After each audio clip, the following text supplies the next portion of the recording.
Szavaztok, szép jó napot! Mindenkit nagyon sok szeretettel üdvözlünk Szoki konyhájába, drága feleségemmel, Szilvikével együtt.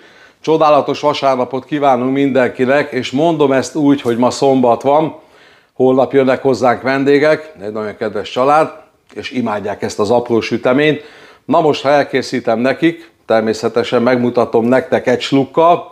Higgyétek el, nagyon-nagyon finom, könnyű az elkészítése, ez a pikpak csicsa dildur technológia, és hát fogadjátok nagyon nagy szeretettel. Cukros, diós, apró sütemény, akár ezt a süteményt, ha nem cukros, diós kivitelbe készül, majd meglátjátok, csokoládéba is bele lehet mártani, úgyis teljesen finom, és hát szoktam azt is mondani nektek mostanában, közelednek az ünnepek, közelgő ünnepek alkalmából, ezt ha lesütitek, el kell tenni egy kis dobozba, fémdobozba, akár ilyen csatos üvegbe, és elő lehet venni, semmi baja nem lesz, fantasztikus tényleg, tehát lehet előre készülni akár, vagy hát nálunk mondjuk ezek az időszakok úgy szoktak eltelni, hogy én bármikor, tehát ebbe az időszakban készítek 3-4 csatos üveget, azt tuti nem bírja ki a karácsonyi ünnepekig, na de hát mindenki el tudja dönteni, és hát ugye egy ilyen kis finomság mellé, egy kis tea, kávé vagy kakaó, hát minden esetben nagyon jól esik. Na, Szoki, ne pofázz annyit, mutatom a hozzávalókat.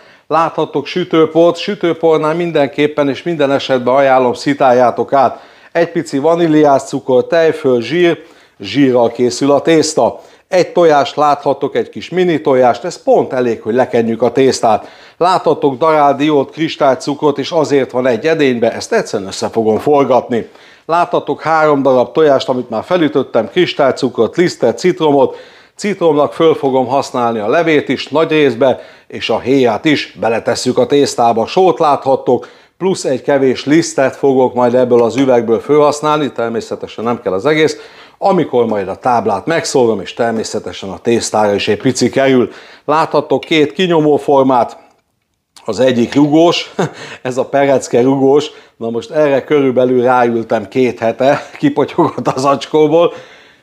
Megpróbáltam azóta is több alkalommal helyreigazítani, mindig javítok egy picit rajta, remélem sikerült, na majd akkor meglátjuk, amikor operálunk vele, és egy ilyen pici kis kinyomó, kézi kinyomó, egy kis virágminta, vagy mit tudom én, ez milyen, de hát nagyon jól fog kinézni, főként ezekkel szoktam dolgozni, de mint említettem nektek, ünnepek alkalmából jöhet a karácsonyfa, jöhet a fenyőfa, karácsonyfa, jöhet a szánkó kiszúró, és amit csak el tudtok képzelni, tehát bármilyen formát ki tudtok nyomni. Kezdünk! Indult a tészta készítése, és látjátok, áttettem a lisztet ebbe a jó kis keverőtálba, én nagyon-nagyon szeretem. Érdemesként jó ebbe dolgozni, ha nektek is van, hiszen kényelmesen át tudjátok forgatni, és össze tudjátok dolgozni a tésztát. Természetesen utána majd ki fogom tenni a táblára, és át fogom gyúrni. Egy pici sóval indítunk, 2-3 tekerentyű, hozzáteszem a sütőport, ami át van szitálva, és ezt a kis egyveleget össze fogom forgatni. Pár mozdulattal meg is vagyok vele, azonnal kerül hozzá a zsír, amit össze fogok morzsolni benne. Pár pillanat műve, és dobom is hozzá a zsírt. Na, meg is vagyok vele, jöhet a zsír, belepotyogtatom, kiszedjük hasznosként az egész részt belőle, egy pici liszttel ki is húzom, ennyi a történet, ezt félretesszük, és jöhet az összemorzsolás. Ez a munkafolyamat körülbelül egyetlen 1 perc. Meg vagyok az összemorzsolással, nézzétek meg, tényleg egyetlen 1 perc volt az egész. Apró morzsák születtek, így teljes mértékben tökéletes. Hozzáteszem a kristálycukrot, hozzáteszem a petit manger, nagyon pici vaníliás cukrot, ezzel tovább forgatom pár másodpercig, és ebbe a pillanatban elkezdem beletolni a citromnak a héját, ami ismételten 20-30 másodperc alatt megvan. Meg vagyok a reszeléssel, alaposan bekínáltuk itt a citromnak a héját, nagyon szeretjük, és eszméletlen jól áll a süteménynek. Na, egy picit pakolok is közben, Következő lépésként, és természetesen félretettem, hiszen hamarosan szükségünk lesz rá. Hozom a tojást a tejfölt. A tojást éppen csak meg fogom mozgatni, ilyen szinten, a manipulátorral, habverővel egy picit felkeverem, hozzáadom a cucchoz. Nagyon-nagyon kellemes. Hozzákerülhet ebbe a pillanatban a tejföl teljes részébe, és így ezt az alapot elkezdem összeforgatni. Olyan szinten, hogy egyelőre még citromlevet nem teszek hozzá, hanem majd meglátom, milyen a tészta, és természetesen, ha egy nagyon picit száraz, már pedig az lesz, akkor folyamatosan egy fél citromot mindenféleképpen, de ha nem, tehát ha még több kell hozzá, akkor természetesen körülbelül egyébként a 4 centiliter citromlé szokott hozzá kerülni. Na, elkezdem összedolgozni a tésztát. Ami látjátok, gyönyörű szépen épül össze. És mint említettem, nagyon-nagyon hamar ki fog derülni, hogy mennyi citrom kell nekünk bele, pontosabban citromlé.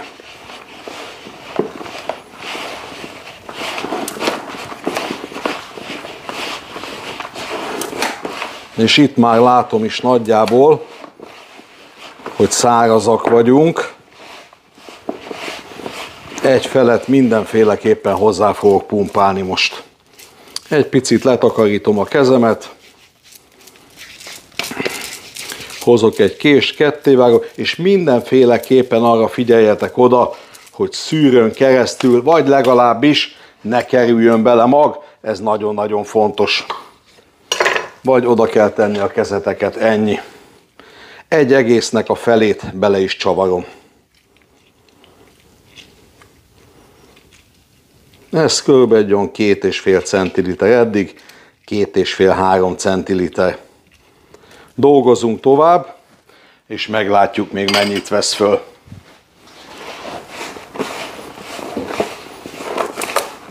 Láthatóan egyre jobb a tészta. És természetesen ez majd saját magát össze fogja szedni. Mint nem egy videóban mutattam nektek. Gyönyörű szépen épül össze, nézzétek meg.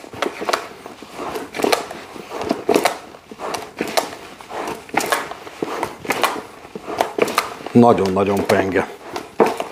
De én azt mondom, egy pici citromlé még kell ehhez. Nem szabad túlzásba vinni természetesen. Akkor nagyon ellágyítjuk a tésztát.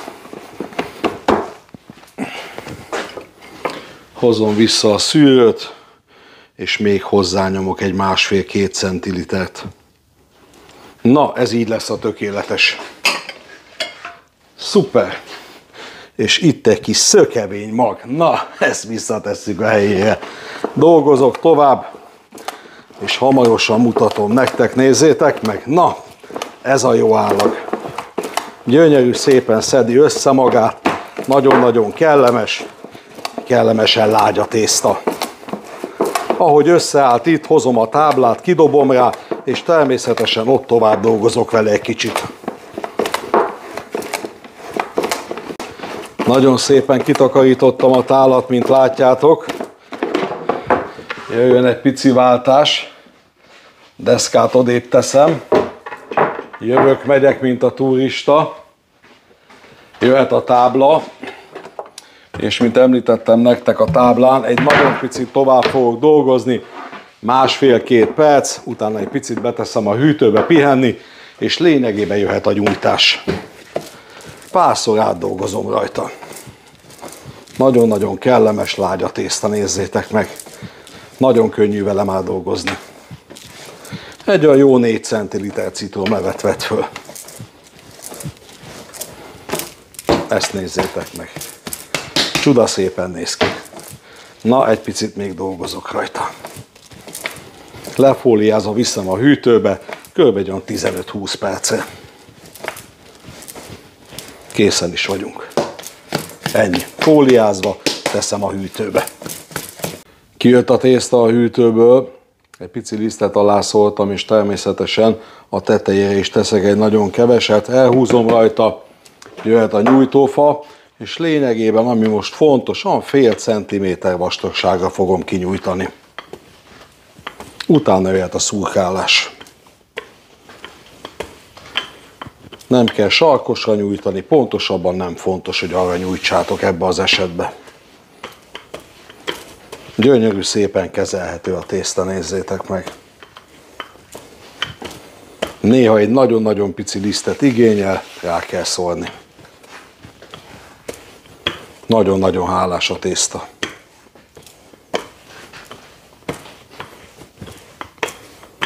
Fél centiméter, ennél kisebb ne legyen, pontosabban vékonyabb ne legyen.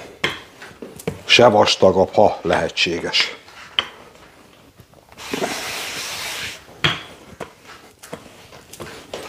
Na, azonnal szaggatok. Alakul a pálya, gyönyörű a tészta. Kicsit kihúzzuk itt is rádolgozunk egy nagyon picit. Alakul, mint pupos gyerek a prés alatt. És mindjárt megnézzük a súlyterápiás szaggatómat is, hogy működik mostanság. Na, körülbelül ennyi. Itt be is fejeztem az operálást. Elkezdhetünk szaggatni. Nagyon-nagyon pipec. Egy piculnyi liszt még, jöhet a szaggató. Na most minden esetben ajánlatos a szaggatót egy nagyon-nagyon picit lisztbe mártani, lekopogtatni, és lényegében utána jöhet a szurkapiszka, és jöhet a kinyomás. Hát én azt mondom nektek, ezt kiszedjük, hogy nagyjából helyre tudtam állítani a perecet, mármint a perec formát. Lényegében így fogok eljárni. Első kör a perec, második a virág. Ami benne marad, az a pici, azt mindig ki kell ütni belőle.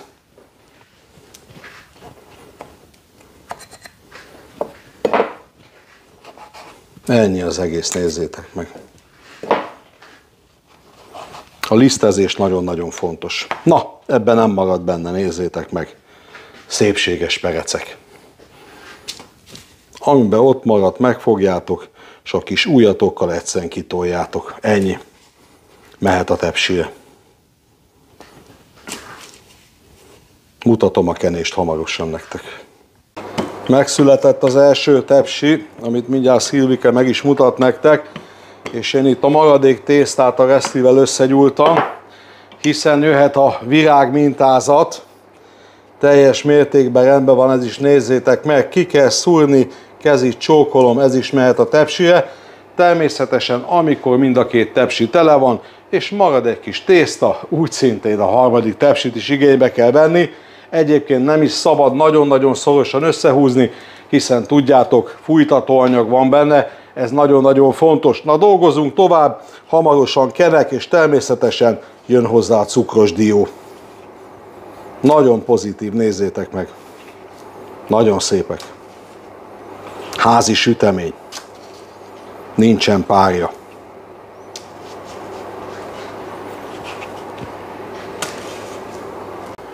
Egy darab felvert tojással elkezdem megkenni a süteményeket, és mutatom nektek, még mindig ennyi tésztánk maradt, tehát lesz egy harmadik tepsi is, ez nagyon-nagyon fontos. Nem is tudjátok ezt igazából beosztani, vagy pontosabban azon is múlik, hogy milyen formával dolgoztok. Na, de inkább több legyen, mint kevesebb, ez nyilvánvaló. Egyébként, ha gondoljátok, ezt vissza lehet tenni a hűtőbe, és akár holnap után is, azután is ki lehet sütni. Ennyi. Lekenem mind, és jöhet a cukros dió.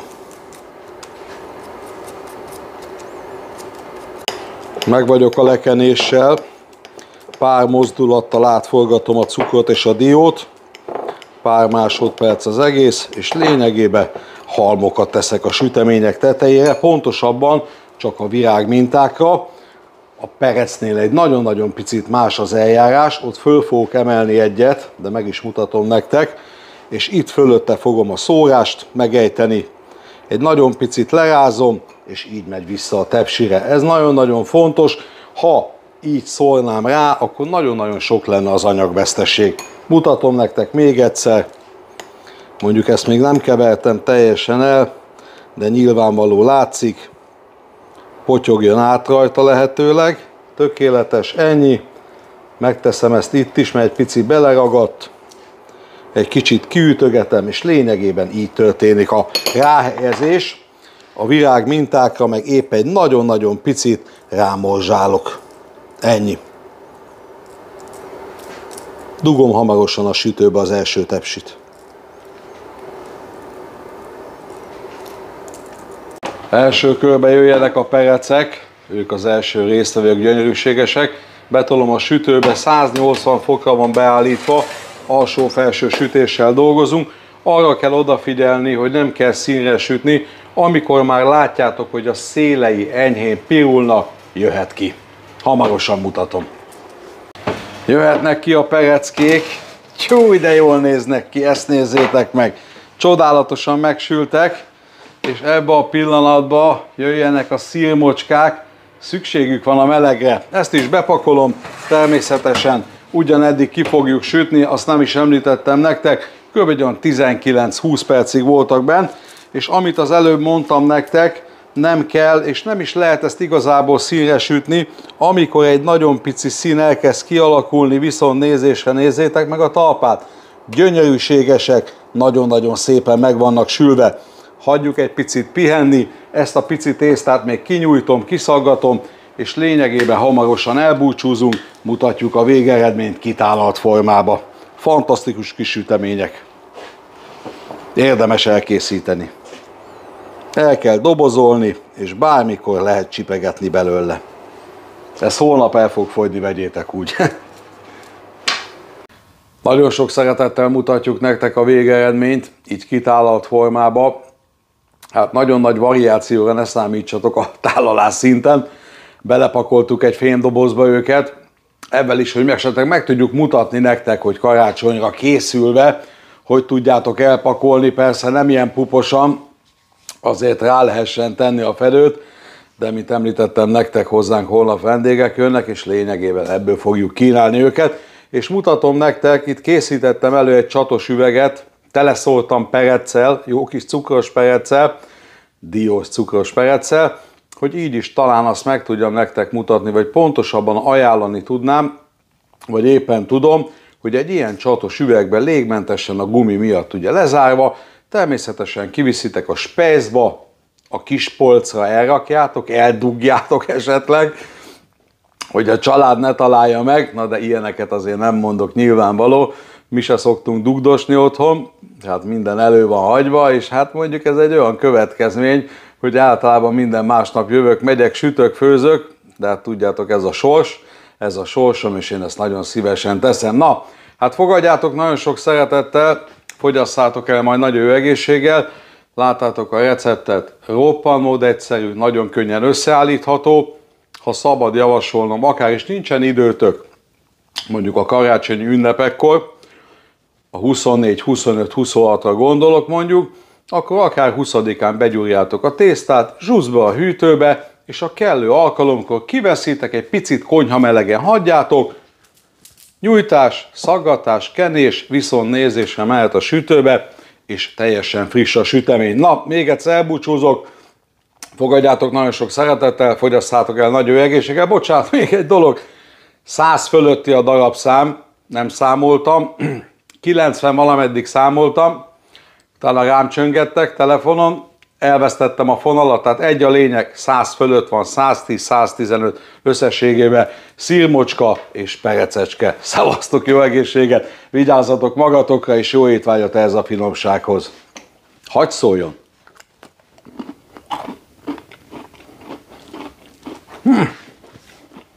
Testes, igazán finom sütemény.